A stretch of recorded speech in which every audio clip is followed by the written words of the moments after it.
Pisces, you gorgeous creature. This month, it's all about communication and love, two of your favourite topics. Here are your highlights. Firstly, we have Venus, the planet of love, entering your position of joy, happiness, and a jolly old soul time. Then we have a new moon that's giving you a new opportunity to step into your power when it comes to your communication. And finally, we have a cardinal grand cross, and it may challenge you, but you're finding out who you are and you're stepping through into the next dimension when it comes to your career. Here's your May astrology.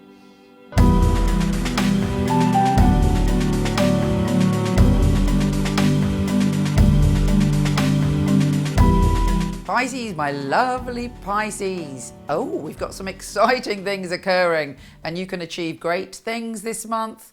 Kicks off, let's just start with everything. We've got Mercury, the planet of communication, and Mars, the planet of action, in your position of your home and family.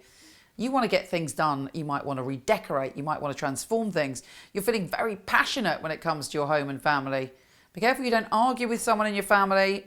Having said that, I trust that you're reasonably well balanced and that it's very rare for you to lose your temper. You're emotional, but if you go rah, there's normally a good reason, unless you're being led by your emotions. Anyway, you might be feeling a little bit too rah this month, so, put that passion into transforming things, redecorating, doing something physical and practical that changes your environment and your experience with the people in your family. We also have Venus, the planet of love, saying to you, let's have some fun. You're flirtatious, you're funny, you're creative, and you're mixing with people, or somebody's being drawn to you who has those qualities. Somebody who oozes something larger than life and something full of beans, and you're like open to the experience. You might find yourself doing something silly or reckless. So do kind of be careful, because there's a part of your heart that will be committed to experiencing pleasure on all its levels. Now, the full moon is bringing you a sense of adventure. Even if you're feeling that, emotionally like you need to protect yourself, everything is cracking you open this month.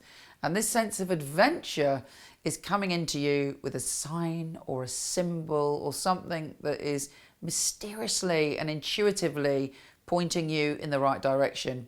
And let's face it, you love it. You're very familiar and you adore signs and symbols, and you're also particularly good at interpreting them.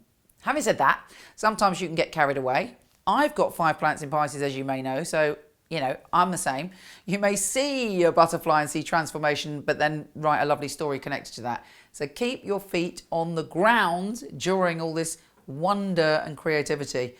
But having said that, also there's enough challenges with crosses and double pentagrams to keep you on your toes and keep you right here, not being swept away with just the pleasure that's coming at the beginning of the month.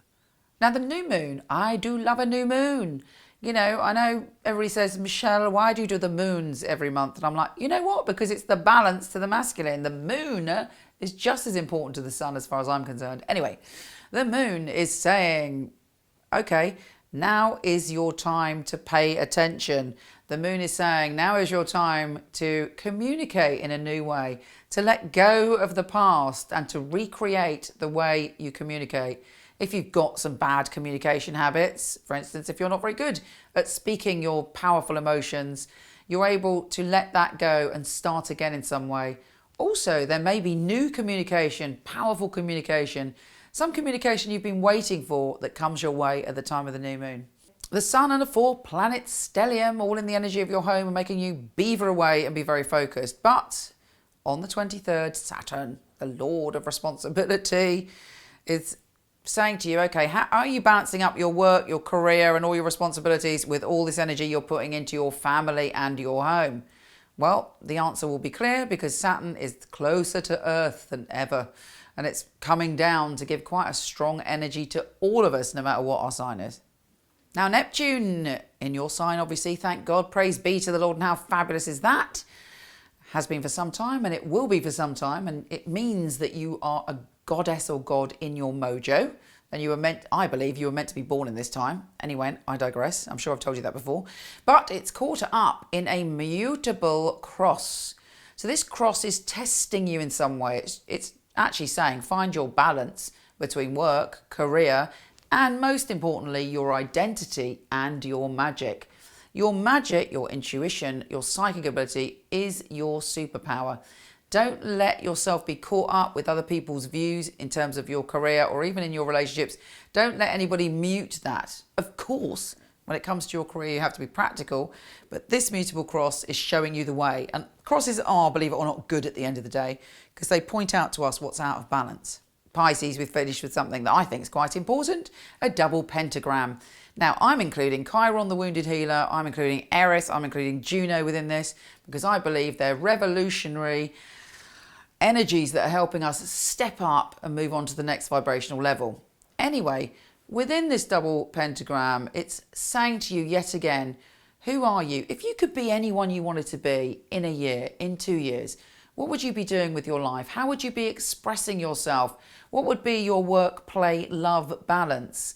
This double pentagram is going, do you know what? I'm going to show you what the problem is.